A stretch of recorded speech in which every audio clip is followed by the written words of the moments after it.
In a realm where trust is frequently undervalued, mine was fractured into shards. The revelation of my wife's affair with her boss left me devastated in every sense. Naturally, I didn't remain passive. My retribution against her was not merely verbal, but also tangible. However, an unexpected incident occurred that altered the scenario.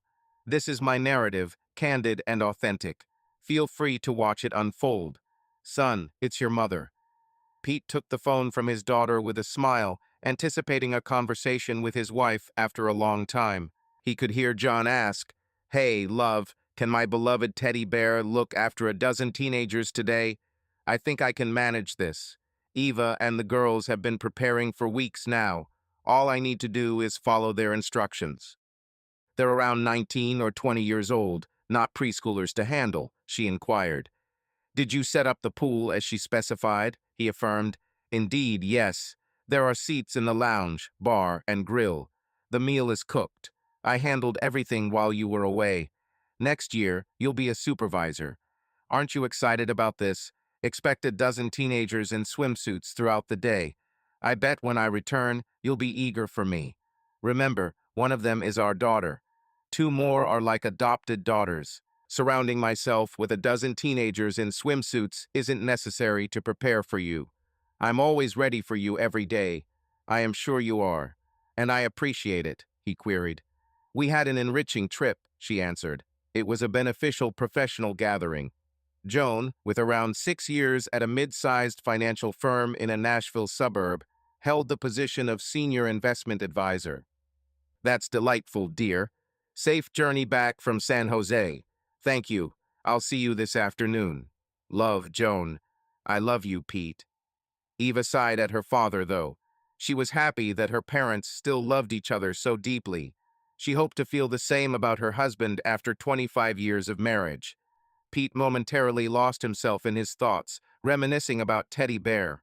He had been a lover before their children were born, then a father during their growing up years, and ever since their eldest child left for college, he'd been her teddy bear. He didn't mind it much. She liked cuddling close to him and told him she preferred sleeping with him. By her side lay Teddy Bear, so who could he grumble at? He, his daughter, and her two best friends had spent the last few days preparing for the party. It was just 2 weeks until she and her friends started college classes. Primarily, they desired a grand affair during their junior year, prior to departing for various locations within the Southeast. She commenced her junior year of medicine at Vanderbilt University, approximately 20 miles north of Franklin, Tennessee, where her parents resided. Sharing an on-campus apartment with longtime companions, she was a charming girl resembling her mother in height, standing around 5'6" and having a curvaceous figure. Lily and Carrie, her trusted friends, had spent the night and were helping that morning. Standing tall and elegant with light chocolate skin, Lily, an African-American, boasted long, curled hair. At 5'11", she towered over Pete by an inch, a fact she often teased him about. He bore no grudge. On the contrary, he cherished her presence. She functioned as a sister to Eva and a second daughter to him. Their bond had been unbreakable since 3rd grade. She had a track and field scholarship at Vanderbilt that partially covered her tuition costs. Specializing in the 800m, 100m, and mile races, she previously trained alongside Pete, but had to part ways as he felt she was hindered by his pace. She nostalgically reminisced about their running days. A gifted individual pursuing math and computer science, she first met Carrie on her first day of elementary school, the latter having accidentally dropped the lunch prepared for her by their housekeeper and sharing half of it with her due to her parents' teachings to help others. As they bonded, Lily and Carrie became almost inseparable, forming a trio reminiscent of the Three Musketeers. Carrie scored 1,300 on her SATs, but was admitted to Vanderbilt due to her parents' financial resources and previous connections. They teased her about getting a 600 score and still being accepted to high school as a prank. Instead of being voted most likely to excel or receiving an insignificant award, she was chosen as the one most likely to buy an island. She was a petite blonde with an adorable physique on her 5'2" frame. They were like 3 sisters, and Pete appreciated having them around him. An outdoor kitchen next to the side of the two-story pool house was situated under the backyard pavilion. Over the years, Pete had built most of it himself. The table was set for lunch, and the rest of their company were expected soon. It was a beautiful August day, with lounge chairs arranged. The pool was immaculate, and Pete had cut and trimmed the lawn. Eva seemed to possess her mother's organizational and event planning abilities, keeping her father busy for the past 2 days. She was his young daughter, and she would always talk about him whenever she got the opportunity. He wasn't boastful, but rather proud, though not to the point of showing off. She thought managing and growing his modest consulting firm was enough for some men. She didn't care much about what other men accomplished. She knew most of the fathers of the girls who visited, and if they were asked who had the best father, hers would undoubtedly get the majority of top votes. After helping serve a delightful selection of food and non-alcoholic drinks, Pete said, "All right, ladies, I'm heading back inside." "Let me know if you need anything," Lily offered. "Are you sure you don't want to stay out here and eat with us?" "Thank you, Lily. It's for everyone to enjoy." "I'm fine." This afternoon was all about the girls. He had kept himself busy in his office, allowing him a view of the pavilion and a part of the pool. Upon girls taking off their outerwear to reveal their swimsuits, he departed to the den to watch the Braves lose another game, avoiding any suspicious behavior. He had been watching for around 20 minutes when a commotion outside by the pool caught his attention. There, a large man, approximately 6'3", was holding Carrie and attempting to drag her away from her friends. Hearing this, Pete rushed outside and confronted the group, shouting, "Hey, jerk, release her!" The man sneered at Pete without slowing down, continuing to pull an unwilling Carrie towards the exit. Petite Carrie weighed less than 115 pounds, while the man was much larger. As Pete got closer, the man pushed Lily aside, and she fell. Pete tried to save her, but their bodies collided with his nose and chest for a moment. After seeing stars and regaining consciousness, Rick rushed to stand between Carrie, the intruder, and the driveway gate. "Let me go," bellowed Ricky. "Carrie and girls, stay back." The other girls retreated a short distance, but not too far. Some spectators had their phones out recording. I intervened, saying, "Release her." Pete retorted with a derogatory remark. Pete moved closer to Ricky, thinking his superior height and weight meant he could handle Pete. His right hand was holding Carrie's wrist tightly. Mistakenly, he tried to throw a left punch at Pete. His first mistake. Pete dodged low, gaining momentum, and landed a powerful blow to Ricky's abdomen. A sudden burst of air escaped his mouth, and he fell back, releasing Carrie. Pete struck him again with a strong knee, forcing Ricky to his hands and knees. "Get out of my yard," he demanded sternly. Unimpressive, Ricky cautiously stood up and retorted, "Your size wasn't as intimidating as my father described. I'm looking forward to manhandling you." The large fellow geared up for another punch at Pete, but it was telegraphed too far in advance, giving Pete time to react. It was clear that this individual lacked training. Fortunately, Pete dodged under the large roundhouse right hook and shoved his right foot forcefully behind the attacker's leg. Ricky, already off balance from the missed swing, fell backwards over Pete's knee, landing heavily on his back. Pete said, "Just leave. I don't want to harm you." Some of the young women chuckled as the smaller man threatened the overwhelmed giant. Ricky's laughter didn't help him as he retreated, and he was dismissed. "You move rather agilely for a cub, although my father calls you a small cub," Pete pondered, curious about how he knew about Ricky. Again, they approached him, but Pete's patience waned. He recognized the urgency before his anger dissipated, and he possesses self-restraint. Ricky feebly emulated a right jab, yet faltered in executing a left hook. Pete evaded it.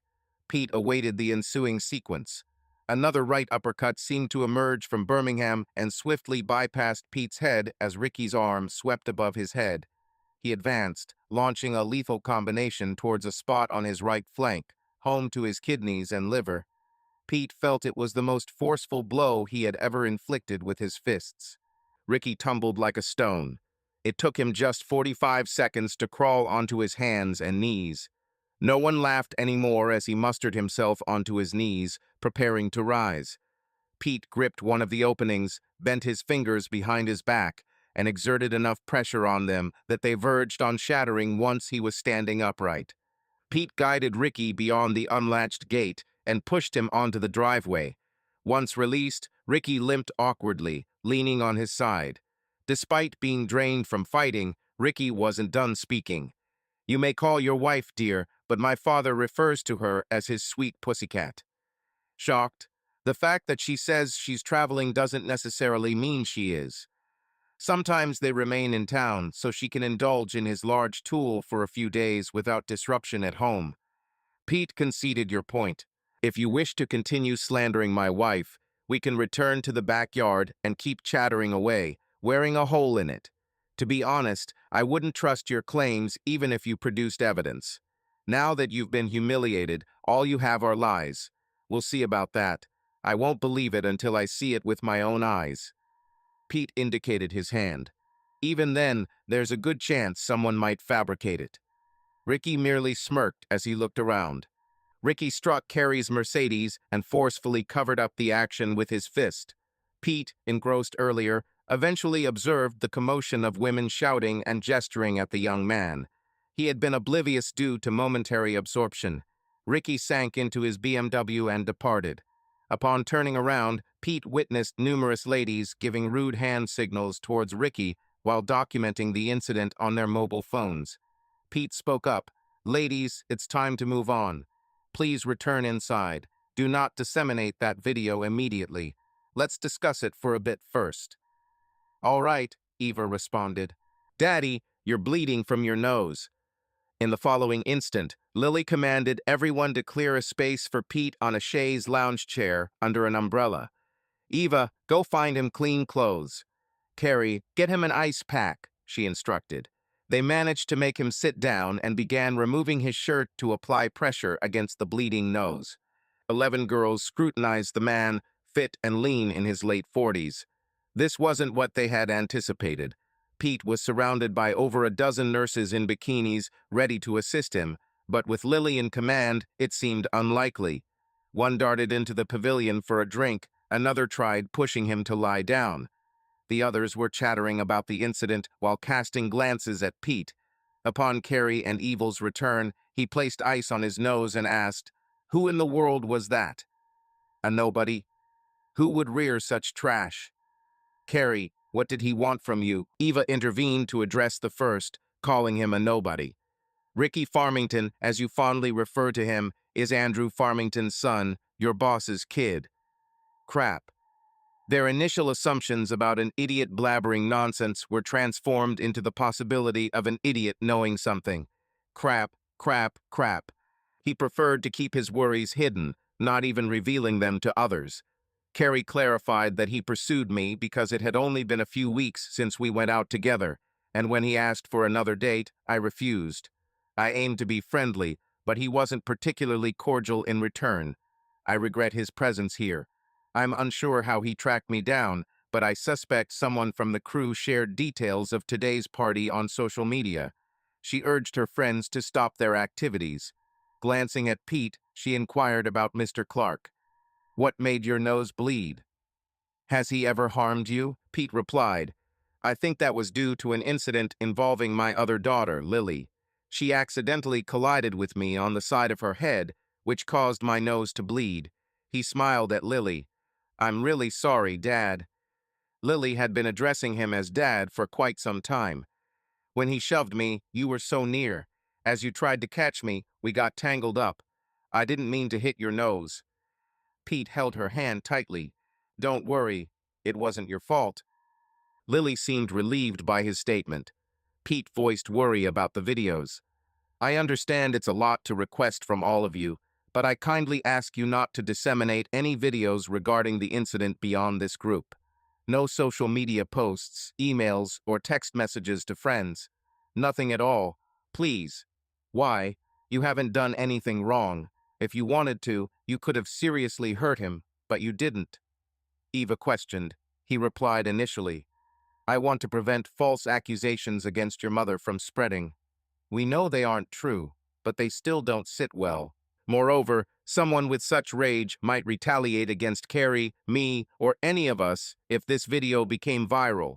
Can't you see? Would he be humiliated and seek revenge? He still might. I don't want one of you to leave a theater or class late at night only to be attacked by him because of his anger, foolishness, or intoxication. Eva inquired, "Will you contact the authorities given his aggressive behavior could lead to severe harm and eventually result in imprisonment?" Pete responded, "Regrettably, yes. His actions against Carrie, Lily, and an attempted attack on me warrant it.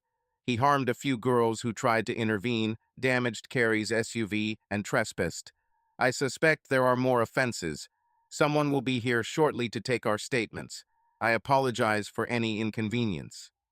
Eva asked about the pool party while Carrie checked her wrist. "It appears bruised, but okay," she said. Pete then questioned Carrie about Ricky's fighting skills, given his impressive size and form. He had won several battles before. A group of a dozen women in bikinis nodded in agreement. Pete showed little surprise. "In high school, I occasionally faced mockery due to my height, as both of my parents are short. Given this fact, I knew there was little chance I'd grow taller. However, I was athletically fit since I participated in track during junior high and cross-country in high school, even making it to the state finals. On one occasion, while I was a junior, I went on a date with a lovely girl. After leaving the movie theater, we were harassed by a couple of boorish individuals resembling Ricky. Though they persisted for a moment, I tried to disregard them and moved forward. As it was a date, I chose not to react, allowing them to push me slightly. Fortunately, some of my friends witnessed the incident and intervened, leaving only two of the harassers behind. We ended our date and I went home, feeling quite enraged. I shared the incident with my father, and the following day he helped me locate a martial arts studio close to their Knoxville residence. One, he counseled me, strive to be your best, but never seek out conflicts if you become proficient. I made a pledge to protect only you and others, and attended twice weekly lessons until I joined Georgia Tech. While in college in Atlanta, I found a studio that offered diverse disciplines such as silent combat, close combat styles, judo, and jiu-jitsu. The school didn't adhere to a particular style because it primarily focused on self-defense. I honed my skills there for 4 years of college. My instructor was an elderly man of similar height, while his daughter, in her late 30s, was around Roman IV stature. They jointly led the school. She was the most formidable warrior I'd ever encountered, swift, fearless, and lethal. I watched her engage in sparring matches with large, agile black belts, barely touching her. Normally, they regretted their decision to challenge her. Eager to learn from her, I took 2 or 4 lessons weekly for 4 years. I advanced for a while. When you enrolled in college a few years back, I found a studio nearby and resumed my studies. I may not be as skilled as before, but I still practice. You didn't realize that, darling P, did you? Do you remember when we traveled to Paris with you and Donnie? It was during your 9th grade year and mine in the 7th. And do you recall the Moroccan restaurant we visited in a less than safe part of town? I voiced my concerns about its safety at night, but your mother disagreed, and we argued. However, as usual, I relented eventually. Despite my apprehensions, it turned out to be an exceptional restaurant. Did you recall the incident on our journey to the car? Eva addressed the two men. A pair, one tall and one short, approached us from behind, shouting for us to halt. You passed the keys to Mom and instructed her to guide us to the car and blow the horn once we were inside. As you described, I was preparing to slow or halt them if necessary in my absence. I suspected she would contact the police, but I was intrigued by how long it would take for them to arrive in that area after we left. The tall one displayed a knife and demanded money. I believe he spoke little English beyond that phrase. In response, I raised my hands as if to avoid trouble. However, he came too close, forcing me to act. I positioned myself between him and the short man. Swiftly, I disarmed him by taking his knife and jabbing it into the side of his knee. Remarkably, you didn't seem to notice the scream you let out as the short man drew his own knife. I hit him, causing his knife to fall, as several of his towering companions, alarmed by the commotion, approached us. In that instant, I sprinted towards the car, hoping you were inside. I felt in command with just the first pair, but there were 6 or 7 more advancing. Realizing caution was wiser than bravery, I decided to leave. Upon hearing the horn, I dashed for the car. Your mother had parked on the street, preparing to depart. I climbed into the front seat and ordered her to speed up. Since our marriage, that was the second time an incident like this happened until today. However, what he didn't mention was an occurrence prior to their move to Nashville. While still residing in Atlanta, he and Joan went dancing one evening. Bobby Taylor, her old college friend and Atlanta Falcons player, reached out to them. Pete appeared unfazed, yet enraged when Joan consented to dance with him. For a brief span, they danced, but upon seeing her enter the restroom, he followed suit. A towering football player, standing at Ricky's height and a wide receiver, sneered at Pete, discussing his affection for Joan and possibly more dancing to come that night. In an ill mood, as an old flame threatened to push him out of the way exiting the bathroom, Pete shoved him to the floor. The massive man fell awkwardly, landing on his arm and fracturing his collarbone at the elbow, thus ending his season. The Falcons replaced him with a substitute who performed admirably, eventually leading to Bobby's trade to another team. No charges were filed. Pete continued with his group. Therefore, kindly refrain from disseminating that footage to anyone until the end of the day. Only 13 copies should exist, among which I am one and no more. They all pledged not to share it with anyone. They assumed he wanted it. I understand this might be a downer, but try not to let it be. He's in trouble. Disregard him, Lily suggested. You mean he's in trouble? Pete smirked, and some of the girls chuckled.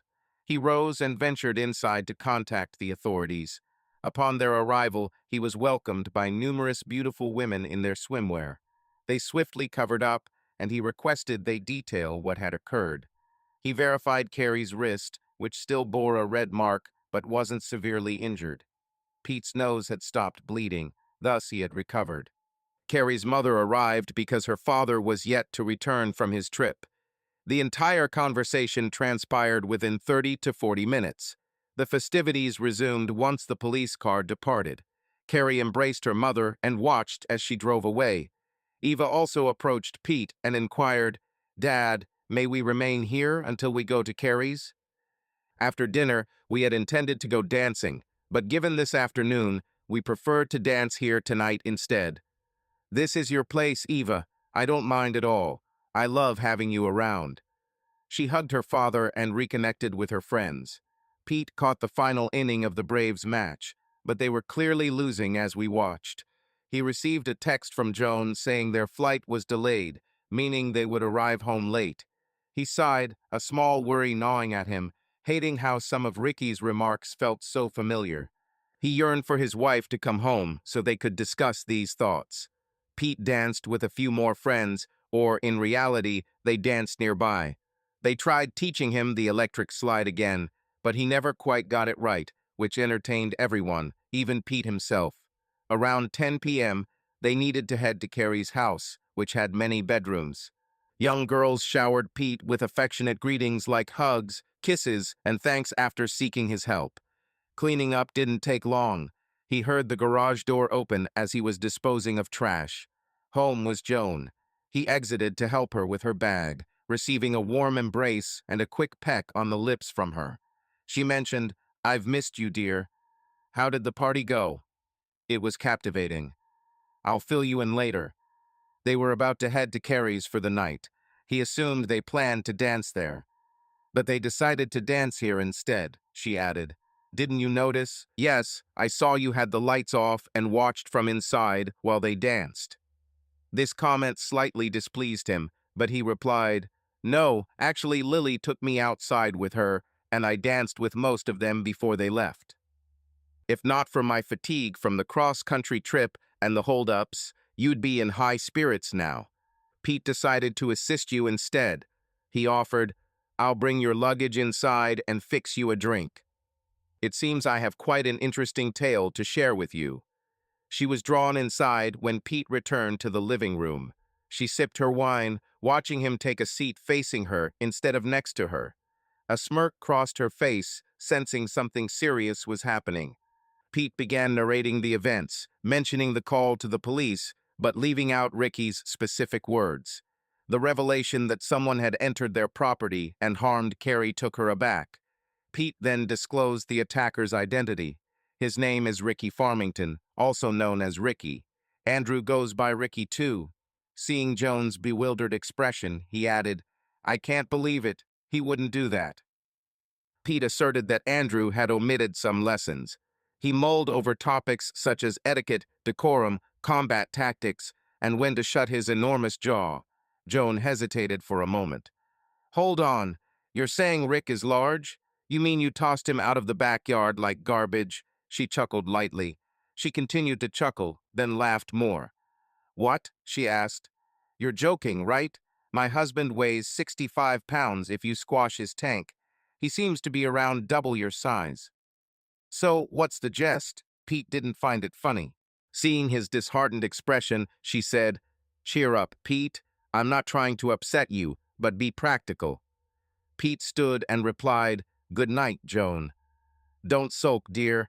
I don't mean that badly." How else could he defend himself? She was surprised when he said, "Don't bother." After setting down her glass in the sink, Joan shouted for him, but he remained silent. Upon reaching their bedroom, she found him absent. He was instead in the guest room. Inquiring about Pete's presence there, she expressed, "Why are you here? I was planning to cuddle with my teddy bear tonight." Pete seemed puzzled by her use of that nickname. Was it a term of affection or contempt? On the brink of anger due to this term, he could have lashed out, but his emotions were drained and he needed a calm mind to think things over in the morning. He replied, "I suppose we'll both be let down." Then he locked the door. After some time of knocking and pleading, she eventually withdrew, heading towards their bedroom, bewildered by the sudden turn of events. It seemed her husband was losing his composure. She contemplated messaging her daughter to learn more, but it was past bedtime. Each morning, he'd encounter her. His spouse's claim from the previous night seemed unattainable. Pete believed she would oversleep following a lengthy journey and a change in West Coast time. A doubt crept in. Perhaps she had gone away, causing him distress. He surreptitiously gathered some exercise attire, donned it, ate a light breakfast, then went for a 7-mile run. Returning home 53 minutes later, he noticed Joan's displeasure. "We need to talk, mister," she said. Ignoring her, he entered the shower, followed by her. Inside the bathroom, he locked the door and disregarded her knocks as he continued his routine. After freshening up, he faced the conversation with Joan downstairs in his home office. She had been anticipating his arrival. "Andrew phoned me this morning. I'm not entirely clear about the details from last night. Ricky discovered blood in his urine and needed to visit the late yesterday. It seems fitting for such a kind person," she stated. "Ricky told Andrew that he was conversing with Carrie when you unexpectedly appeared behind him, striking him from behind with an object. They suspect you may have injured a kidney. Andrew is determined to press charges," Pete replied. Pete added, "I'm not at all surprised the jerk lies about the incident. He's likely ashamed that your small teddy bear discarded him like trash, as you said. Andrew is quite upset. Why did you do that? Why did you assault him?" "I reacted defensively because he was attacking Carrie, the Carrie we've cherished for over a decade, considering her almost our own daughter.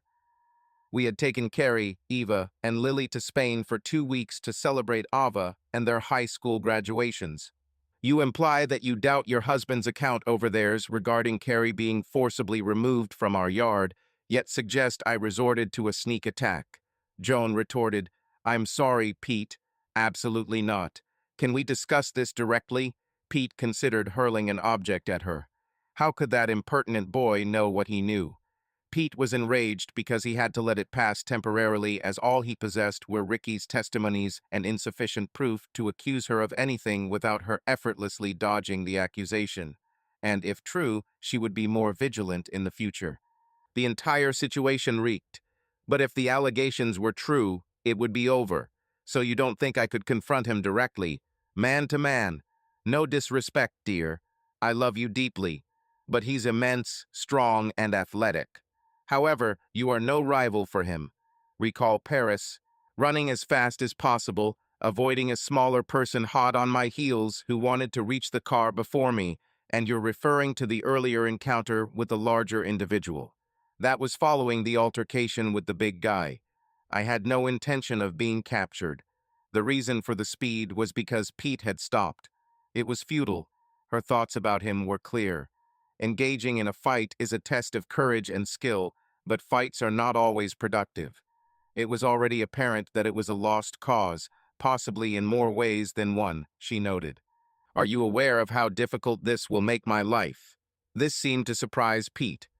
Pardon me, what should I have done instead? Would you prefer if I had used a gun? I replied. You hit him with your fists. Nonsense. I've witnessed your workouts in our basement gym. You exert great effort trying to get the punching bag. But I don't understand how you could have injured Ricky just by hitting him. How did you manage to land an unguarded strike? Your faith is appreciated, dear. It boosts my morale. She made it clear she wasn't impressed. That was sarcasm, overdone. Really not helpful, she sighed. What do I tell Andrew? You think he raised his bratty son to be a jerk, and it seems he is. Ricky needs to apologize to Carrie and me. I won't. Ricky explained the situation, implying you were innocent. Pete shook his head in disbelief. It's madness to believe him over your husband. Did Andrew offer you drugs while traveling? Upon hearing a vehicle honk its horn for respite, they stood up. A Bentley pulled up, and out stepped Eva, Lily, Carrie, and her father Brian. The three girls rushed to hug Pete and Joan, followed by Brian extending his hand for a shake. Pete, I appreciate your care for Carrie. It carries significant weight for you to perform this action. Carrie holds immense value to me. I will remain perpetually grateful. Pete felt uneasy with the praise. We hold Carrie in high regard, and I couldn't stand by if something were amiss regarding her. This simply wasn't going to transpire. You would have reacted similarly.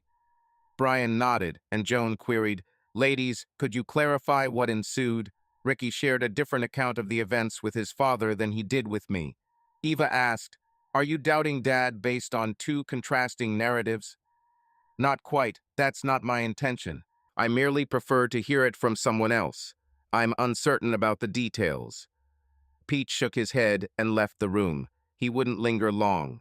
While the girls recounted the entire episode to Joan, Pete picked up his laptop and travel bag. He intended to depart before saying anything that he couldn't retract. He needed time to contemplate his next move. When Pete stepped outside, Brian, Carrie, and Lily were absent, leaving Joan bewildered. How could her husband have carried out this act? Upon witnessing the disbelief etched on his wife's face, he grasped the magnitude of his actions, particularly given her concern for how this would impact her and her career. Not him, their daughter, or Carrie. It was a clear statement. Pete asked, So what's our plan now? Someone needs to school him on proper etiquette, Joan sneered. And you think you're the one who will do it? Pete couldn't believe his ears. She had just listened to three people back up his story, yet she still doubted he was capable of handling the situation. A whole. She must think her husband is some sort of coward, she said. He's probably quite angry. Pete smirked, thinking Ricky was probably still in pain from his injuries. What followed was a comment that struck him hard. I doubt he'll be so lucky the next time. The look on Pete's face warned her she had overstepped.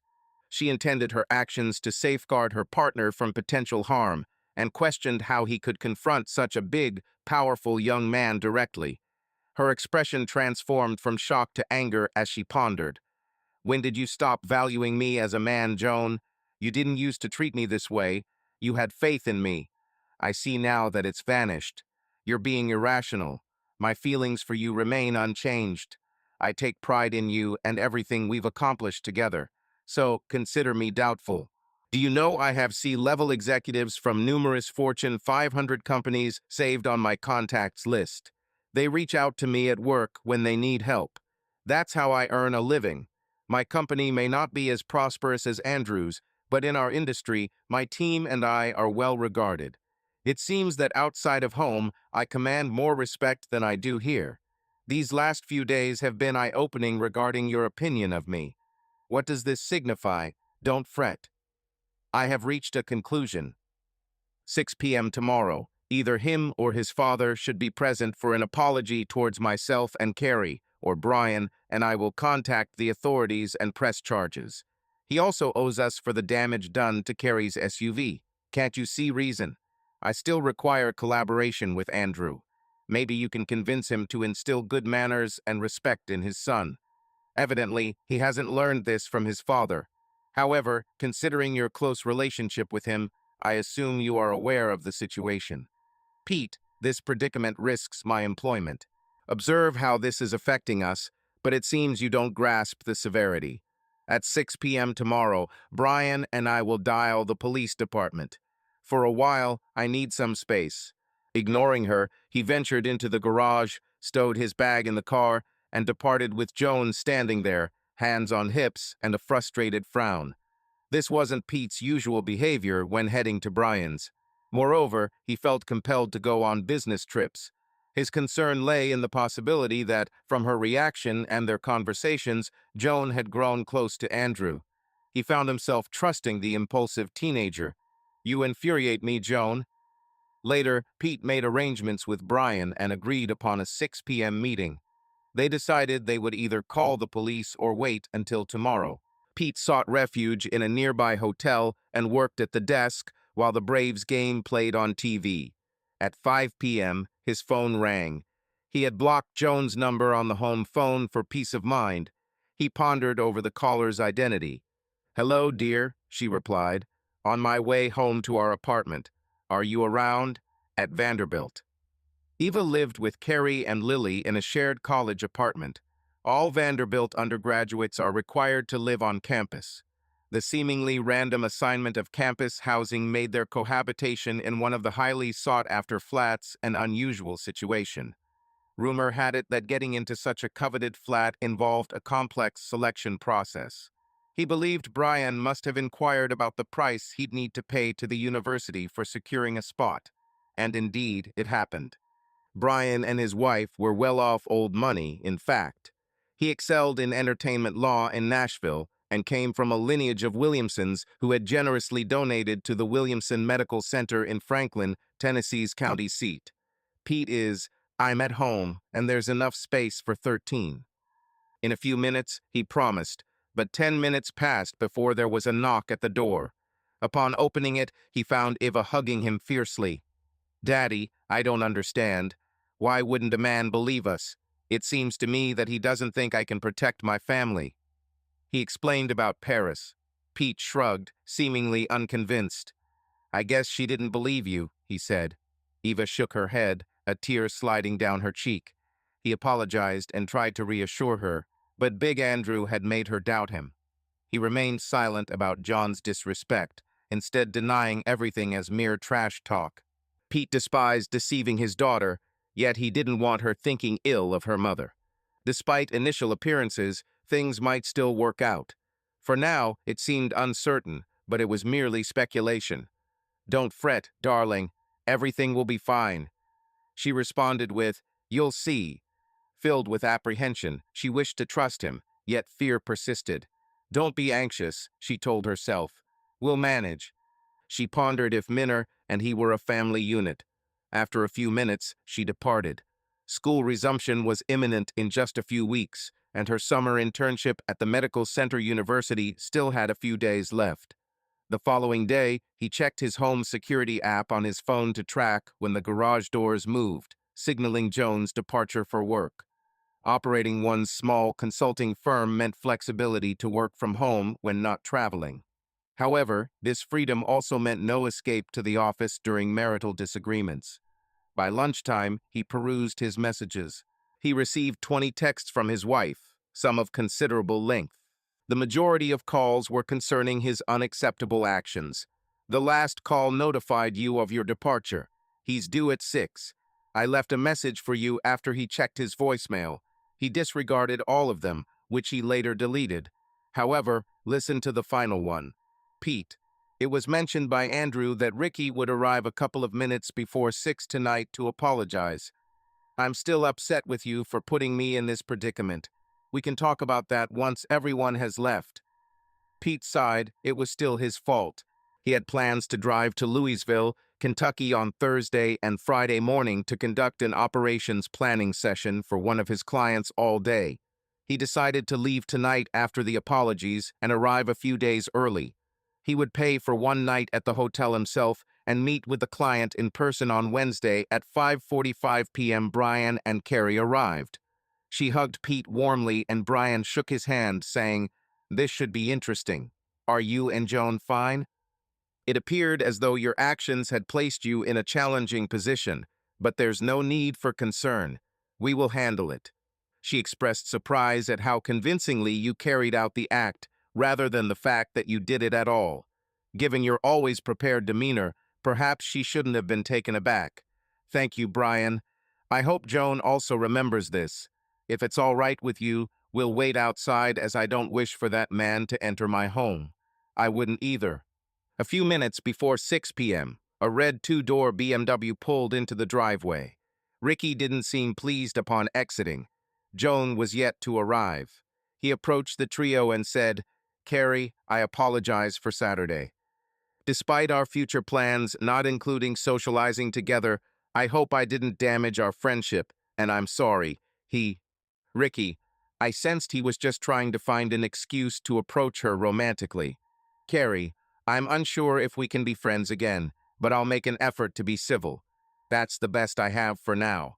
Brian, to Ricky, I acknowledge your apology to Carrie and her son. Just settle the bill, and we'll take care of it. Ricky to Brian, I apologize for my actions towards Carrie and her child. Carrie. In response, he didn't show remorse. Instead, Brian merely nodded. As he looked at Pete, his contrite expression was gone. Ricky. To Pete, I apologize for the disturbance at the party and encroaching on your property. I should not have done that. Ricky. Pete. Fine, Ricky, thank you. Pete implied, we seem to be wrapping up now. Before walking back to his car, Ricky wore a smirk visible to all. Ricky. Pete understood the word kitten from Ricky's mouth and signaled he believed him by pointing in the same manner as on Saturday. Ricky grinned and got into his car. Brian questioned. It seemed like his apology to Carrie was genuine, but ours wasn't. What did he say to you before driving off? Pete replied that they had a brief chat during a previous occasion. It appeared Pete was trying to annoy him again, and Carrie wanted to comment but regretted agreeing to spend time with him initially. Brian remarked, "What an unfortunate choice." He then offered assistance against Pete, stating he could gather a legal team for both Pete and his father, and possibly enlist some deputies to monitor him during weekends. This idea amused him. "Thanks, Brian," Pete said. "Let's hold off on that for now." After dropping off Eva at home yesterday, Brian nodded. Carrie informed her parents about Ricky's unkind comments regarding Joan, whom they had known for years. They all doubted his honesty. As he drove away, Pete shook hands with Brian and Carrie gave him a farewell hug. Upon reaching home, Pete unlocked the garage and left.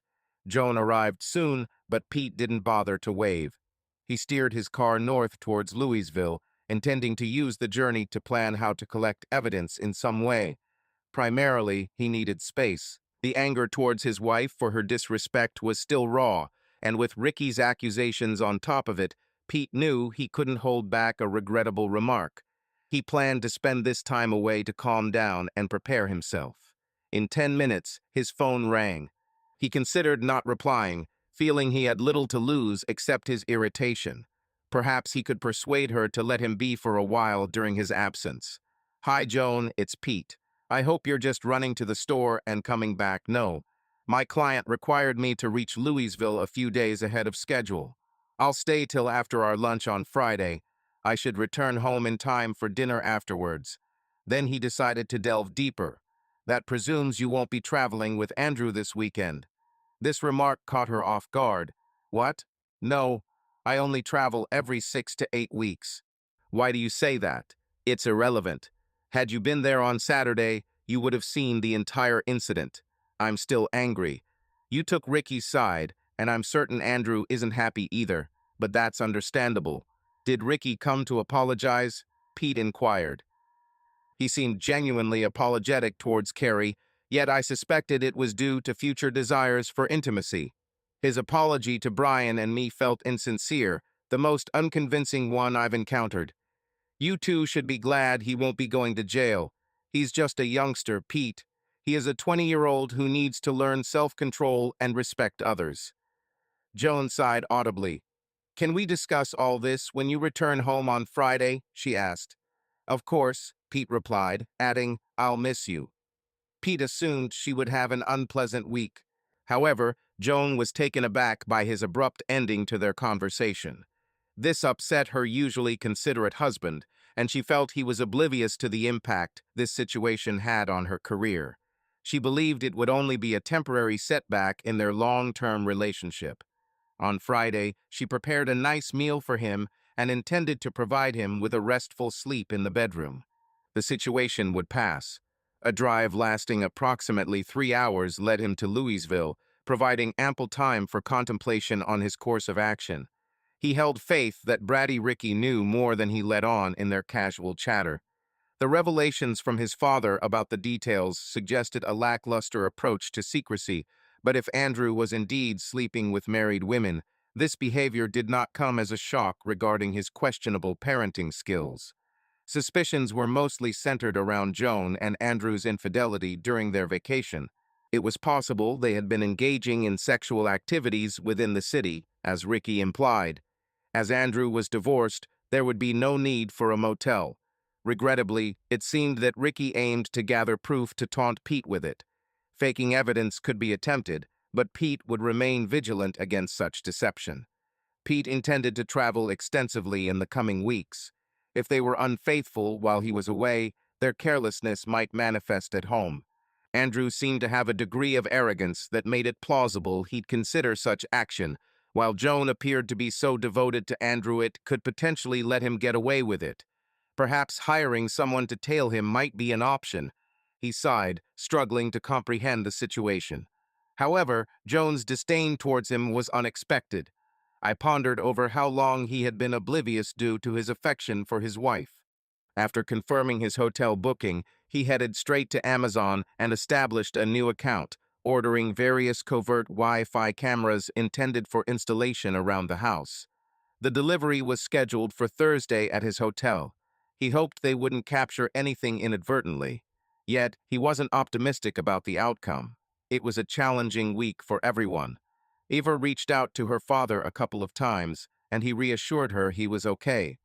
Donnie phoned once to inquire about him, and Pete gave the same response. Everything seemed to be under control. Joan left text messages expressing her love and longing, which conveniently arrived while Pete was with his clients. He felt relieved since he didn't wish to converse with Joan. On Friday, he drove for 3.5 hours home, apprehensive about what was in store. Fortunately, things turned out better than expected. Upon arrival, Joan was appropriately attired, wearing a charming dress that fell slightly above her knees, complemented by high heels and tasteful jewelry. Pete surmised she intended to dine out. Her height matched his in those heels, a circumstance that never bothered him. He always appreciated having her by his side. That evening, he was content with her going out as it would boost her spirits and possibly delay any serious discussion until they returned home. He hastily got ready, and she suggested he drive them to an upscale steakhouse she was familiar with, one he favored, similar to evenings when they attended performances. She spent the entire night on his arm, playfully fiddling with one of her shoes and casually touching his leg beneath the table. Despite his anger, he detested how she affected him so profoundly. He contemplated the likelihood of further such nights, wishing he was wrong but acknowledging his doubts were justified. Upon returning home, she immediately clung to him as they entered. Before reaching the family room, she had removed her dress and thong and was already at his zipper. In her garter belt and heels, she captured Pete's attention. Joan didn't resist when he lifted her, spun her around, and made love to her on the couch. She led him upstairs to the bedroom and repeated the act. It was amazing. I needed it. Pete, I love you. He embraced his wife, responding, I loved you too, Joan. After lying on him for a while and preparing for bed in the restroom, she momentarily forgot verb tenses. Upon re-entering the bedroom, she snuggled once more against her spouse, embracing his arm, and drifted off to sleep peacefully, convinced all was well in the universe. The next day found Joan awake and painting circles on her husband's chest. When he stirred and woke up, she whispered, Thank you for last night. It was a great night. You can't deny it was really fantastic. My pleasure, dear. His mind wandered to Ricky's words. She went on, I must share something with you. I hope you won't be too disappointed. On Thursday, I need to go to Memphis to meet with one of our university clients. They want an in-depth analysis of their portfolio. If everything goes well, I should return on Friday. How did this happen? Isn't it scheduled a bit sooner? She replied, Usually it is, but a rival has been courting them, and they are a crucial client. So Andrew has asked me to intervene and clarify things. Are you going solo this time? Indeed, they've been with me quite a while, so I believe everything will be fine. There was a moment of quiet reflection before she asked, Are you all right? He responded, Yes, in fact, I find myself in a similar predicament. I have a trip next weekend and the entire following week. General Dynamics has invited me as the VP of Supply Chain at Gulfstream Division for a Supply Chain Information Technology meeting. I had previously attended a conference with him in Orlando. Later, I'll be with them at their Savannah facility. The rest of the week. Hearing this, she sat up straight, revealing a slight jiggle of her well-endowed chest. Not minding anything else, she seemed captivated. In response, Pete drew closer to her for a kiss. He had always appreciated her physique due to its curvaceous nature and ample bust size. Eager to learn more about his upcoming trip, Joan inquired further. A leisurely morning intimacy followed by a refreshing shower had become scarce for them in recent times, and they both savored the rare occurrence. She begrudged the infrequency, but acknowledged her role in it. Pete loathed the impending doom that seemed to hang over everything. She hesitated before bringing it up during breakfast, yet did so regardless. Pete, our conversation from last weekend hasn't been addressed. Are we all right? I hope you understand how deeply I care for you. We need to find a way past this because I have long-term aspirations for us. He smiled and held her hand. I share those feelings as well. Joan, despite not anticipating it, deserved recognition for her efforts. She made an attempt all weekend and the following week to love him, more than she had in many years. He strived to return the sentiment, but he felt the end was inevitable. Over the weekend, he surreptitiously placed a small GPS tracker on her car to trace her movements. He retrieved and organized the hidden Amazon deliveries stowed in his car's trunk.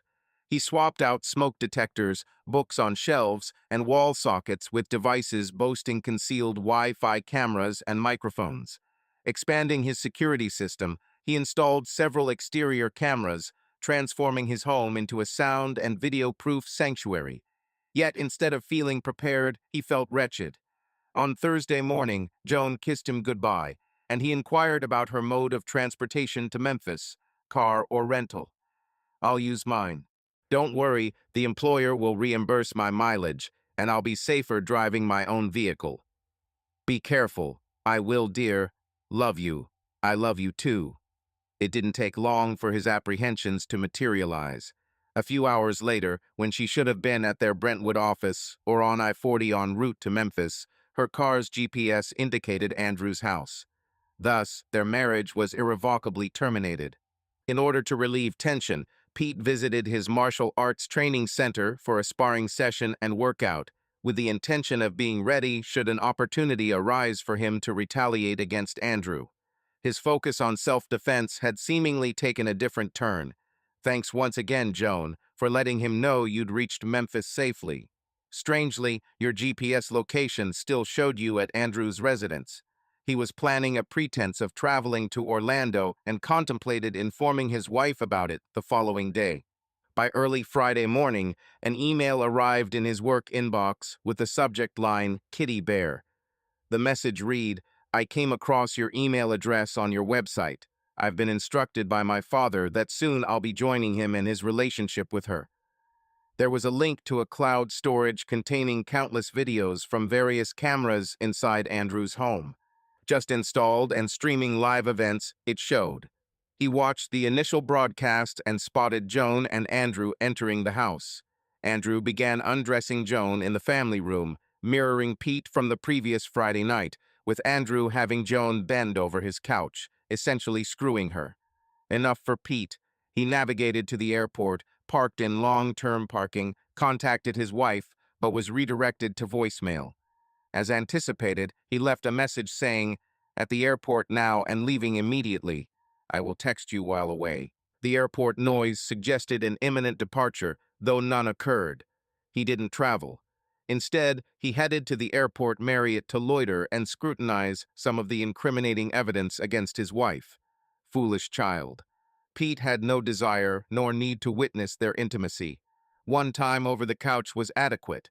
In fact, merely seeing her car parked at Andrew's house overnight was enough. However, he was intrigued by what they might discuss. It was disheartening. Regardless of viewing the movie, he had to tolerate the whining, wailing, and smacking sounds, yet he eventually gleaned crucial details. "Primarily, Andrew, I comprehend that you are dismayed today and tomorrow, but there's no need for you to attempt to reclaim. I am aware of this.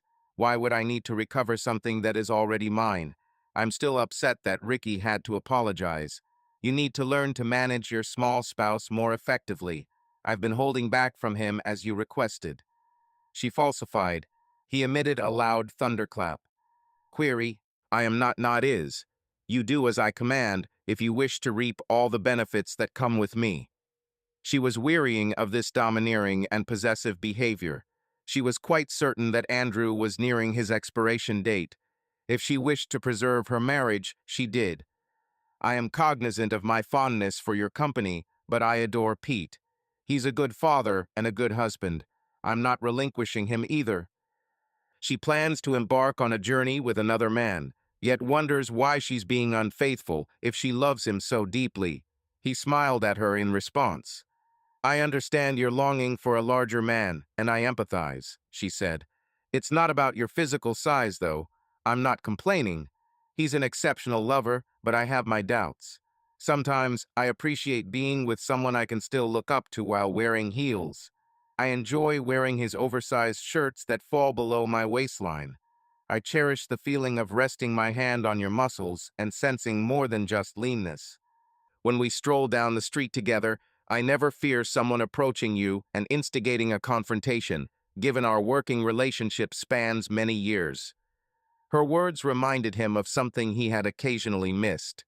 "Don't worry, dear. Continue to take care of me, and I will continue to do the same for you. But if you can't keep him in check, I might need to talk to him." "I'm still upset with him for hitting Ricky," she confessed.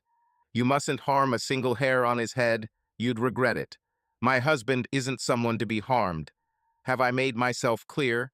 Your warning agitated her as she felt a sense of ownership over him. Moreover, she demanded that he be kept in check, lest he surprise attack her from behind. She mentioned an incident where he supposedly stood up to Ricky, which she found hard to believe. Andrew chuckled and suggested that the women likely reinforced their stories. He assured her he'd keep him under control, implying a sense of possessiveness. "For now, she's satisfied with our interactions." She pondered his use of "for now." The second captivating interaction transpired post him leaving a note at the airport. Pete surmised future events based on Andrew's demeanor. Joan stated, "He's departed for a week."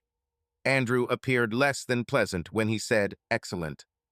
We can afford to take a couple more days off and continue our encounters," he suggested. Joan responded, "Yes. No. If you continue at this pace, you may cause injury. How will I explain that to him?" "Well, it wasn't expected for you to engage with him excessively, or perhaps not at all. So how would he perceive it?" "He still observes me dressing. You told me you appreciate it when I tease him," Andrew stated. Smiling, he added, "If we can be intimate for the next week, it's advisable to keep him at bay for a few days. Otherwise, he might notice your exhaustion. A cooling bath and 24 hours usually help me regain my composure, she said. Apart from being hardly smaller, you. Andrew was not keen on this remark. Taking charge, he declared, "This is our plan. I'll be as considerate as possible, but not in my place or during travel. I can do whatever I want with you. If we're at your place, I'll be as gentle as your loving spouse." You mentioned that he wouldn't arrive until the following Friday night, which worried Joan. She and Andrew had never engaged intimately at her house before. "I'm not entirely comfortable with this idea. Recall what I said yesterday. Follow my instructions, and everything will be fine. If it troubles you so much, I won't stay at your place. We'll just have extended lunches there instead. That should seem harmless." Joan hesitated for a bit, but eventually accompanied Pete, Orlando, and Savannah. She would manage. She would only call him for brief periods each morning and night to check on him. Simply having long meals reinforced her belief that she needed to part ways with Andrew, and soon. But how? Andrew smirked as he understood she wouldn't easily eject him once inside the house. Andrew was unfazed by Pete's early arrival. He was adept at handling angry spouses, particularly ones like Pete. He duplicated all the videos stored in the cloud folder. Upon their departure from Andrew's home, he would erase the server files, leaving Pete with the originals unless Ricky had saved them elsewhere. Pete had numerous phone calls to make. It was a Friday afternoon, so he hoped people were still at work. His initial call was to Brian. "Hey, Brian, this is Pete. Hold on for a sec." "Sure, pal. I have plenty. What's up?" "Do you recall our conversation at your place when Ricky came over to apologize?" "Yes," Pete confirmed. "Ricky's allegations seem true. Joan has been having an affair. It's unclear how long it's been going on, but it's been a while." "Man, I'm sorry. I don't think this is a social call." "I'm afraid not. I need a favor. I require an outstanding divorce lawyer, you mentioned." Immediately came the response. "Done. I only know her. She can be ruthless and vicious or simply expedite the process, take your pick. I'll pass on your details and she'll make time for you today." "That sounds perfect. By the way, kindly ask Miriam to keep this discreet until I provide Joan with the documents, which might be next week." "Understood, Pete," you replied. "I'm sorry for both of you." "We've always appreciated you and Joan," Pete asserted. "Thank you, Brian. I apologize as well. You don't owe me anything. We've been friends for a long time, and so have our daughters. This is simply helping out a friend. Once everything is settled, you're welcome to buy me a drink or two. I'd look forward to it." Upon your request, Brian connected family lawyer Charles with you, and she began drafting divorce documents that very evening. Noticing Joan's car back home, Pete received a phone call moments before drifting off to sleep. "Is Joan there?" she asked. "Hello, Peter. How's Orlando?" "Orlando's hot, humid, with a chance of rain, as usual for late August." "How about Memphis?" "I just arrived this afternoon," she said. "You mean Nashville?" he replied. "It's lonely without you." "I share that sentiment," he said. "I wish we could relive last Friday night." She echoed his desire. Pete yearned to rewind the clock to a few weeks back, when he still believed his wife was faithful, and enjoy another night like last Friday. However, there was no going back. They conversed for a while longer before she declared her feelings for him. "Pete, I love you." "I love you too, Joan," he replied. He felt saddened upon ending the call, but his anger grew as he contemplated. The following day, on Saturday, he returned to the airport to rent a car. He needed some time at a dojo for reflection and practice. Unable to utilize his own car or attend his usual spot due to concerns someone there might recognize his wife or kids, potentially exposing his town presence, he sought an alternative. He found one close to the Opry, distant from home, willing to accommodate him. Spending Saturday and Sunday at their gym, he engaged in rigorous sparring and workouts, feeling assured of his current skill level. Texting Joan, she replied. Upon seeing her car at their residence, cameras revealed she was alone on Saturday but visited on Sunday. This saddened him, as it appeared he was losing his family.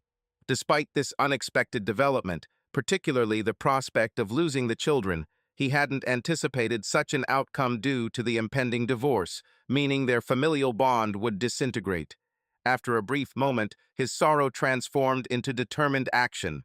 He concluded, "I suppose one must handle what life presents," which reflected his plan to face the challenge head-on. On Monday morning, he unexpectedly phoned Pete. Last night, Joan contacted Miriam about forwarding her resume to our investment advisors as she felt a shift was necessary. Miriam agreed to investigate this matter. What's your take? Considering his situation, the speaker muses that Joan might be seeking a temporary respite from Pete. He weighs his family dynamics, future plans, and the likely course of events. It appears Joan would never be his wife again. If she manages to separate from Andrew, her life with the children could become less turbulent. His response was affirmative. "Yes, proceed. The damage has already been done, but I believe it will make things easier for everyone." By Monday afternoon, Charla finalized the divorce papers, and Pete pondered if their meeting at his house was imminent. That evening, Joan contacted him, expressing her longing and affection. He tried to reciprocate. Additionally, Donnie reached out, and they had a fruitful conversation. Despite his objections, he suspected Eva was privy to the situation. However, unless Eva disclosed it, Donnie would be taken aback. Frustratingly, Joan. He surmised Pete might have had a restless night. On Tuesday morning, Pete worked from the hotel and received a GPS alert from Joan's car, departing her office en route home. They could commute together, but it seemed risky. Thus, he presumed they would part ways. His home surveillance cameras picked up 2 cars in his driveway. He prepared to return home at leisure. He estimated they might be a few hours. Joan hinted we should return by 2 p.m. People will start searching for us. Andrew reassured, "Don't worry about it. I'm the company owner. No one will challenge me. True, they won't question you, but they may ponder over me. Andrew doesn't want anyone revealing to your husband that he doubts your marriage will last, correct? Indication of Andrew having no genuine affection for you beyond sex. I can't say for certain. I know he wouldn't want to. He could probably get away with a single mistake. But what if he found out for how long? I don't think he would forgive me. Andrew mentioned that you've been keeping secrets from him for 3 years. I suppose you can handle it. Yes, possibly, if we only meet occasionally, as we used to. The past few weeks have been precarious. I prefer to keep it secret so only we know, which is why I should return to work." Andrew smiled, thinking of Ricky discovering and potentially joining in soon. Joan is a valuable employee, but not irreplaceable. Her future with the company might depend on her actions going forward. He thought he had control over her. She couldn't cause a scene at work because it would eventually reach her husband. She faced a similar predicament, alleging sexual misconduct against him. Regardless of her efforts, there was only one plausible accusation. Yet, proving it would be exceedingly challenging due to their long-term relationship history. Consequently, he felt empowered and took control of the situation. Pete guided Park away from home, out of view. He'd waited an hour, eavesdropping on their actions and conversations via Wi-Fi cameras broadcasting any activity and sounds to the cloud. He recalled the remark made about 3 years ago and considered himself a fool for not intervening. Instead, he used that as motivation. He verified his home security system through his phone app to make sure no alarms were triggered and no sounds would ring when he opened the back door. Stealthily, he entered and quietly climbed the stairs. On the landing, Joan called out, "Andrew, hurry, I must return to the office." Upon entering their room, Pete declared, "That's an order to leave." Startled, Joan recognized her husband standing there. She hid under the covers and exclaimed, "Peter, I thought you were in Savannah." Pete retorted, "This isn't as it seems." Leaning against the doorframe, he responded, "You're usually quite intelligent, Joan, but that comment takes the cake." The color drained from her face at his insult. "I'm glad," he said. "At least you're feeling some shame." Andrew murmured, "Well." The small dog watched as the man showed affection to his wife. "Relax. She insists she loves only you. but we both know she enjoys our encounters. Andrew, stop it. That's a lie, Pete, she cried. Pete stated, I only have love for you. Yet, it seemed insufficient to prevent him from approaching this considerable oath. He discussed something with Andrew. Apparently, I remember your reckless son of mine on the ground the other day, trying to regain his footing after I thrashed him with my bare hands. Perhaps I should teach him another lesson for tampering with the 304, or would you like to take that task instead? In any case, your best strike at me was well deserved. This comment provoked Joan. Pete had never spoken of her before. The other statement undoubtedly captured Andrew's attention. I will brutally attack you in your own home, with your little wife watching. She desires a stronger and superior man than you, and she has found one. In response, Andrew said, Yes, yes. Pull on your shorts or trousers and join me in the backyard. I don't want your behind exposed when the ambulance arrives to pick you up. As Andrew stood to retrieve his pants, Pete started laughing at him and gesturing towards his weapon. Joan, you traded me for a baby radish, oh my goodness. You might have preferred a taller man, but it's clear you didn't wish for him to be larger. As Joan pointed out, Andrew was somewhat heavier set. Yet, no man appreciates mockery of his personal attributes. Pete desired to provoke Andrew. He exited the room without giving them time to react. Seeing Andrew pursue her after her spouse incited action, Joan felt compelled to intervene. She didn't want to harm her husband. She rushed towards Andrew, but only managed to claw at the tops of his shoulders and back with her fingernails. Taken aback by her actions, Andrew reflexively struck her forcefully, propelling her against the headboard of the bed, causing injury that rendered her nearly unconscious. Pete had already hastily descended the stairs, and Andrew luckily didn't hear Joan being assaulted. Pete wanted to prevent his house from getting damaged during the upcoming altercation since he had no plans to resolve the situation swiftly or abandon his home. To protect himself, Pete used an earpiece. Then, as if fleeing from a pursuer, he dashed into his backyard, with the new security camera in his backyard capturing the scene. Not far behind was Andrew. Andrew declared, I'm looking forward to pounding on you, Pete. Once I'm done, I plan to bring Joan here and have her seated, bound, in one of the poolside chairs so you can watch. In response, Pete spoke through the speaker, saying, Whether you sleep with her or not doesn't concern me anymore. What I'm teaching you here is how not to seduce married women. I expect a hard lesson will be learned in the backyard. Andrew scoffed and moved towards Pete, intending merely to grab him and deliver a beating. He believed his reach advantage would prove useful during the fight. In line with assumptions, Andrew showcased a hint of seasoned expertise over Ricky, adopting a conventional boxing stance sans shirt. It was evident that Andrew boasted substantial arms and shoulders, mirroring his physique. His training regime appeared to be weightlifting-centric in the gym, while cardio seemed secondary. Apart from Joan, he had an advantage in prolonged bouts, hinting at soft midsection. The plan was to avoid letting Andrew's bulky, beefy fists get too near, and with the security system recording, it should pose no issues. Pete appeared reluctant, poised to fight. If needed, he planned to make any harm to Andrew seem self-defense. He agreed to share the footage only if Andrew fabricated a tale or threatened legal action. Crossing fingers, Pete hoped the video would never see the light of day. Pete evaded Andrew's repeated attacks by stepping backwards, allowing him to dodge the jabs and blocks. Andrew, appearing as the aggressor with his raised hands, waited intermittently. Patiently, Pete bided his time, waiting for an opening. Whenever Andrew lunged to throw punches, Pete skillfully moved aside or defended himself.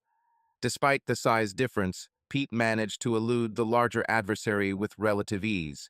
If cautious, Pete could have continued this exchange indefinitely. However, Andrew's labored breathing was evident, a sign of fatigue. As predicted, Andrew's powerful right hook eventually came swinging. The blow resembled Ricky's, but it was thrown by a formidable opponent.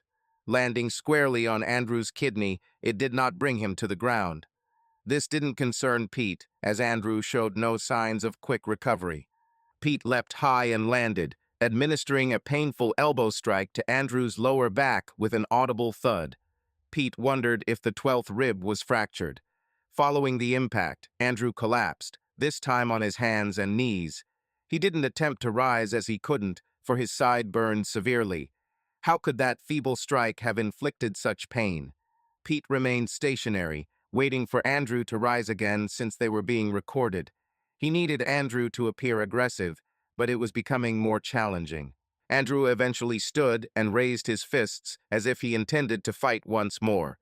Pete noticed he moved awkwardly. At this point, Pete felt a strange affection towards Andrew, continuing to strike despite his own rib pain. The hits were not forceful. They seemed more for show. He realized that each blow would be uncomfortable, especially for someone unfamiliar with being hit or in pain. In the fight, Pete managed to counter jabs effectively as Andrew moved sluggishly. Each punch targeted the already hit side or the opposite kidney area. Agony replaced Andrew's initial grimaces with each impact. Realizing the futility of winning, he contemplated getting close enough to seize and toss the smaller man to the ground, considering his lack of speed against the quicker foe. His side was tormenting him, making it hard to breathe in the bedroom. After regaining her bearings, Joan donned a robe and swiftly descended the stairs from the bedroom. She dialed 911, informing them about her husband and boss engaging in a physical altercation in her backyard, and summoning an ambulance. A chill ran through her as she neared Andrew's home office, prompting her to rush inside. Unbalanced by his discomfort, Andrew charged at Pete again, but with lumbering steps this time. Pete knocked Andrew down, and upon landing on all fours, Pete assumed the role of a Titan's attacker. He prepared and executed the powerful blow he desired. Andrew responded by yelling and fetal positioning, shielding his groin area. It was too late. Andrew seemed unable to rise on his own, and it appeared that he would not do so anytime soon. "Too bad," Pete said in response to Andrew's whimpers. "If you were a bear, I would be a ruthless Kodiak. You're fortunate I won't drag your body into the water and drown you." Pete moved about 10 feet away, listening to Andrew cry in pain. Normally, he would have been appalled at someone being so gravely injured. However, he felt nothing for this man except a sense of justice being served. He hoped that Joan had contacted the police or ambulance. Surprisingly, he didn't notice her. Where was she? What happens next? Pete was taken aback. Joan dashed out of the house brandishing a shotgun, her hands shaking and sporting a black eye as she targeted Andrew. Pete leapt to quiet her, realizing the woman's distress. She barked, "You won't harm my spouse. I'll kill you. Can you hear me? You won't harm my husband." Pete pulled her close, causing the gun to point towards the ground, then carefully took the firearm from her grip and set it aside. Minutes later, a police officer appeared and approached them. Joan persisted, "You won't hurt my spouse. You won't hurt my husband," seeming to unravel. The officer disarmed the shotgun before inspecting the injured man. Speaking with dispatch, he discovered that an ambulance was just a few minutes away. By then, Andrew was coughing up blood, which startled the officer because his only visible injuries were his red sides. There were signs of early bruising and deep scratches on his upper back. Upon noticing Joan's swelling black eye, he questioned her companion, "Are you all right?" This stopped her complaints and seemed to awaken her. She hesitated, then said, he, before breaking down in sobs. She pointed at Andrew. "He attacked me when my husband arrived. Andrew chased him away." Pete was perplexed by the word assault. It was entirely consensual. The officer requested, "Madam, please hurry to the hospital so that the abuse can be recorded." "Yes. Can my husband drive me?" "Of course. But you should go immediately. As soon as possible would be best." The officer stated, "I'll wait here near the attacker until the ambulance arrives." He examined Pete thoroughly and replied, "You don't seem to have been injured. We're good for now." "It seems you're making an assumption, perhaps about his race." Pete dismissed this with a shake of his head and said little more. "I can handle myself and my family," he added cryptically, implying a danger far beyond what they might imagine. The police nodded, and Joan wept on her husband's shoulder, knowing it wasn't Andrew who had hurt him. Instead, it was Joan herself. Pete escorted Joan inside to prepare for the hospital. She asked if he would help her dress, but he declined. He didn't want to witness the room where she had been with her lover. Joan appeared decades older as she descended the stairs. An ambulance arrived, and as they passed the officer, Pete inquired, "Can we have his car towed? I don't want it here upon our return." The car was unnecessary for Joan to see, not that he particularly cared about her feelings. He merely wanted it removed. The officer agreed to handle it during their drive. They rode in silence almost halfway to the hospital. "Talk to me, Pete. Shout at me, scream at me. Label me as 3 or 4 again. But make it clear what's on your mind," he continued driving. After a moment, he declared, "Assault. How are you planning to carry out assault? Everyone will know it was intentional. I won't cover for you." Joan's expression changed. "I see this as an opportunity to keep him at bay," she said. He had become overbearing, and she had decided to depart from him and his company previously. "So I've heard." She gazed at her husband in disbelief. "Just because I'm small doesn't mean I'm stupid," she murmured. "I understand," he replied. "I would ask why you did it, but I am already aware. I apologize," she whispered. "The unfortunate part is that I would do almost anything for you. You know that. But one of the few things I can't change is something you've held against me for years. You shouldn't have married me, Joan. Please don't bring that up. I made a massive mistake. Our relationship has been great, boasting a wonderful family, a lovely home, and satisfying jobs. We live an excellent life, except for your long-standing attraction to taller, heavier men. That point was particularly accurate," he added. "Additionally, considering all the beautiful aspects we share, it seems an affair wasn't worth the risk. As a portfolio manager, you should be aware of such risks. I acknowledge my mistake. Could you possibly find it in your heart to forgive me?"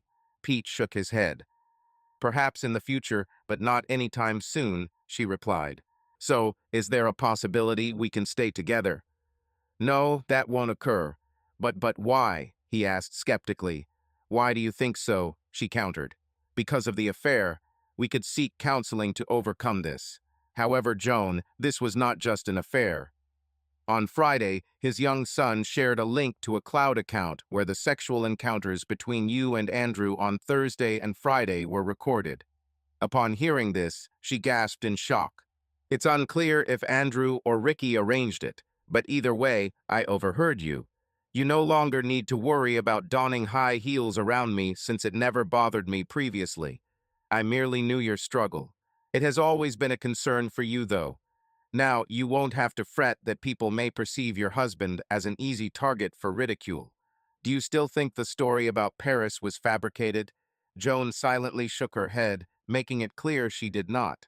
"Moreover, when Ricky emailed me the link in his letter, he mentioned that Andrew had pledged to find a way to manipulate you too. It's no surprise he casually invaded our backyard as if it were his own. He demonstrated no regard for me or us. Why should he? His father didn't either. And who was the first to disrespect our marriage? That would be you, Joan." She was regretful when she acknowledged she had disrespected Pete. Initially, she was also taken aback that Ricky thought he could seduce her. She didn't like Ricky. She realized why he had been frequently present, and it left her astonished by her actions. "Pete," she struggled to find words other than expressing remorse repeatedly. However, she felt it was inadequate. "You might feel sorry, but it's insufficient. You've shattered my trust. You've disrespected me. Despite my superiority in every aspect compared to him, it wasn't enough for you, right?" Joan stared out the window as tears trailed down her face. She asked, "What happens next?" He replied, "I had intended to serve you divorce papers today. I'll hold off on that, considering the circumstances of the coming days. We're still divorcing, but delaying the paperwork in light of your alleged assault would seem unfavorable in a family court." He questioned, "So how do you plan to stage the assault? What was with accusing an innocent man? I wanted him dead, but you share the blame equally as he does." This statement made her contemplate jumping from the moving vehicle. Joan asserted that he was not innocent. "All you need to tell the police is that I was crying when you entered the bedroom. You saw nothing else. When Andrew saw you, he attacked. I'll handle the rest, ensuring you won't have to lie." "That's a falsehood," he replied. I begged him to leave. The tears would follow shortly. Pete explained, "I have this black eye to prove he hit me and skin from his back beneath my fingernails to show I resisted. And don't forget, there's evidence inside you that he assaulted you." Joan cried after hearing the remark. Pete questioned her. She regained her composure and added, "You still haven't explained why you took the shotgun." "Unexpected events can transpire during fights. I wasn't going to let him harm you. I didn't know how long I had been unconscious, so I grabbed it. As I stepped outside, I didn't have a clue about what awaited me." "Was this the scenario you anticipated?" They both were aware of the response. Pete admired her concern for his safety, but she should have felt that way 3 years ago to prevent an affair. Pete phoned shortly after, while they were still in the vehicle. Brian, this is Pete. Joan and I are en route to the hospital. We're both okay, but we urgently need a competent lawyer." He promised to provide details as soon as possible, perhaps later that day. "I will reach out to a few contacts." "Are you going to Williamson's Medical Center?" "Indeed," Brian clarified. "All right, that's good. I'm pleased you are staying within the family. Sorry for my poor attempt at humor. I'll ensure someone meets you promptly. Don't discuss anything with anyone until you've consulted your lawyer," Pete advised. "We comprehend. We will be cautious." Pete hung up the phone and fixed his gaze on his soon-to-be ex-wife. "Did you grasp that?" he queried. "The game you're playing is risky, and it's crucial for you to clear your name before you get entangled in deception and find yourself imprisoned on top of the adultery. I'm certain your kids and family would prefer not to see you behind bars." Deep within her, Joan let out a silent sigh at her predicament. Maybe she should jump from the car now. As Brian related, they had been approached in the emergency room by the hospital administrator and senior legal counsel. They were acquainted with Brian, and the attorney was a distant relative. Their primary aim was to ensure they were immediately noticed, and that no questioning took place until they had confirmed with the attorney that Brian was Cindy.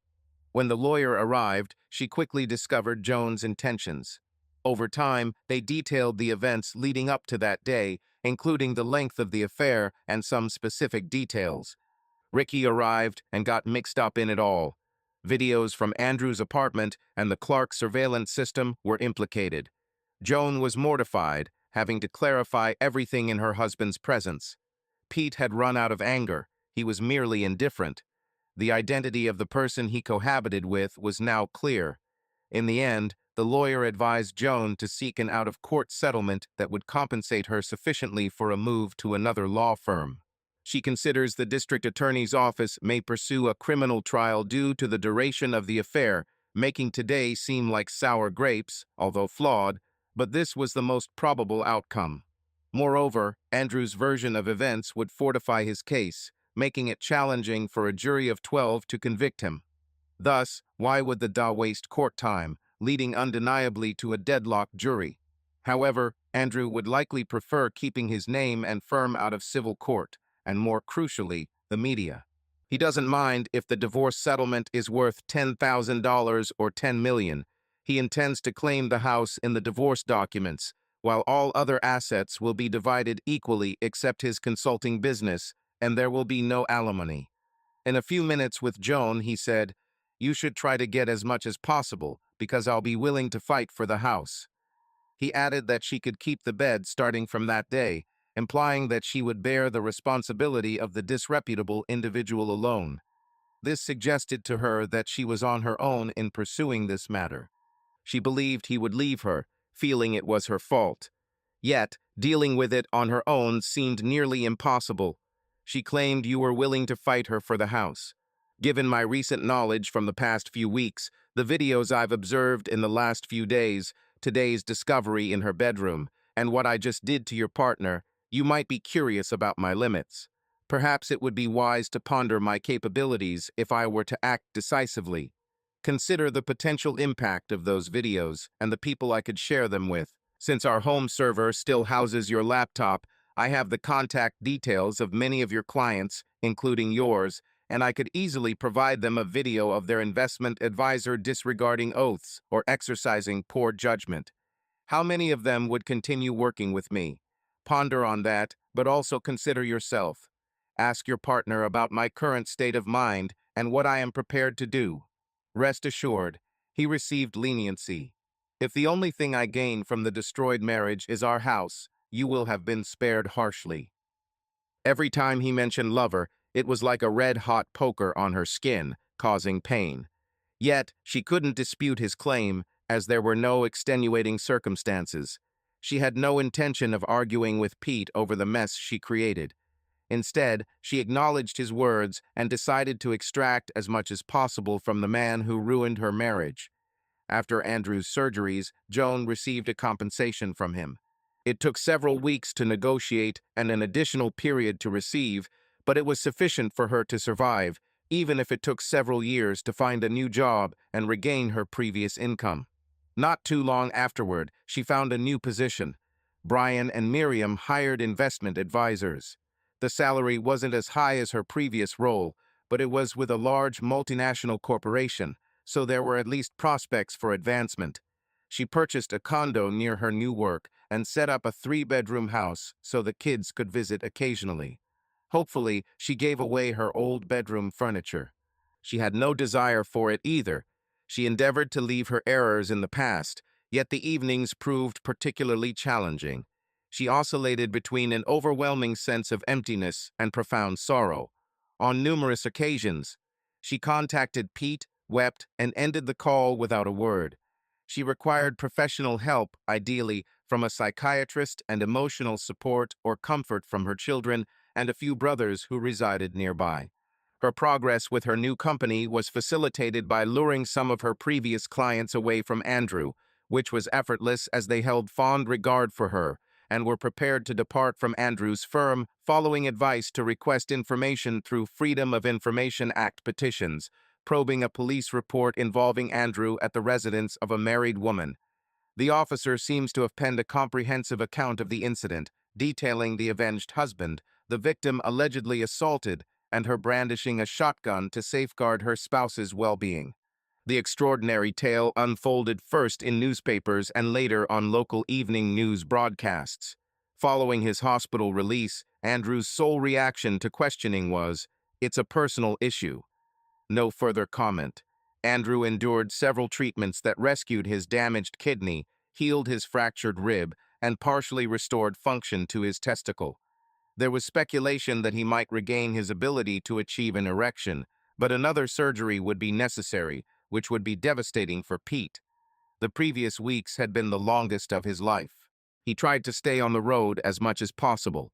The ensuing months, including Thanksgiving, were also difficult. He felt unwell the day Joan left. The disintegration of their family unit was more agonizing than when his grandparents passed away.